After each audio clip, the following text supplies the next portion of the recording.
portée juridique de la feuille de route, l'amnistie selon le professeur Honoré Rekoutmanen.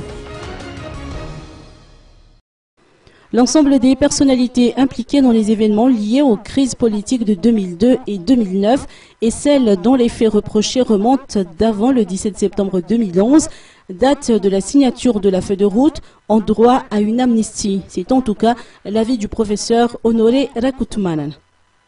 Il est exact que la première liste des personnes amnistiées a été publiée la semaine dernière.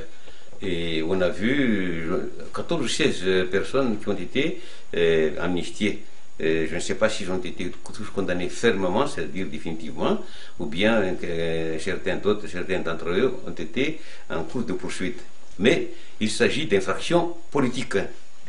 Et peut-être on se demande si, par exemple, parmi les personnes qui ont bénéficié de cette amnistie, il y a une ou deux personnes qui ont commis des infractions de droit commun. En réalité, il s'agit d'infractions politiques parce que, c'est-à-dire infraction de droit commun peut-être, ou bien, d'après ce qu'il a dit, il y a un montage de dossier. Et là, il faudrait éviter ce montage de dossier.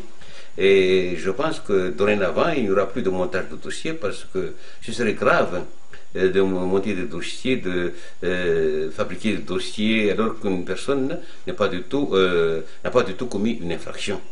Le problème, c'est que l'article 2 de la loi portant amnistie et réconciliation nationale a d'abord été rédigé dans le projet de loi, infraction commise entre 2009 et décembre 2009. Puis, ça a été transformé et on a dit infraction liée aux événements qui se sont passés entre 2002 et 2009. Autrement dit, des infractions même commises postérieurement à 2009, mais qui ont été liées par des événements entre 2002 et 2009, peuvent être amnistiées. Ça, c'est mon avis personnel.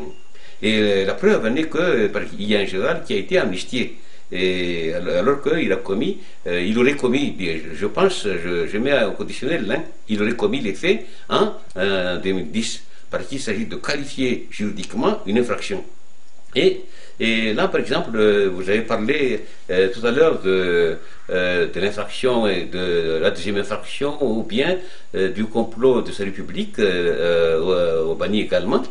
Et à mon avis personnel, moi je dis c'est à mon avis personnel, étant donné que ça a été commis avant le 17 septembre ou le 6 septembre 2011 selon le cas, je pense qu'il s'agit d'événements liés, il s'agit d'infractions liées aux événements qui se sont passés entre 2002 et 2009. À mon avis, ces personnes peuvent être amnistiées.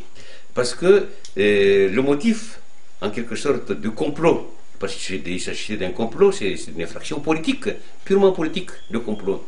Ils ont dit, on n'a pas respecté en quelque sorte le pacte qui a motivé en quelque sorte la prise de pouvoir en 2009. Et c'est la raison pour laquelle ces personnes-là peuvent être amnistiées, étant donné qu'ils n'ont pas commis de crime de sang.